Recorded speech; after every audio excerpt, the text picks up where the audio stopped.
Blackstone Audio and Skyboat Media present The Eating of the Gods, an interpretation of Greek tragedy by Jan Kott. Translated by Bolesław Taborski and Edward J. Czerwiński. This book is read by Stefan Rudnicki. Jerzy Stempowski, In Memoriam. Introduction.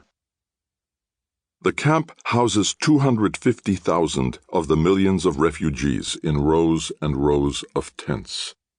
The New York Times of December 29, 1971, published an article by its special correspondent from Rangpur in East Pakistan, today Bangladesh, about a camp for refugees who, after the end of hostilities, returned to their native places. Mr. Jodher, wrote the correspondent, went to the home of his maternal aunt, Thakur Dasi, a widow, who had returned earlier after losing 2 daughters and a son to cholera.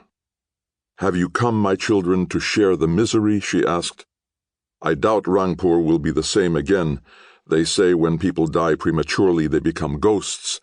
I think the village is full of ghosts." This Bengali widow, who had lost 3 children, seems to have formulated in a refugee camp the general principle of tragedy. In the tragic world, the dead return. The tragic hero is alone among people, perhaps because he lives, like Antigone, in the world of the dead, in the world of those who have been murdered or whom he has murdered himself. The dead demand first to be buried, but later they demand redress. The appearance of Banquo's ghost at the banquet was Macbeth's most shattering experience. It was then he understood for the first time that it was not enough to kill once. The dead return. Only 3 ghosts appear in Greek tragedy.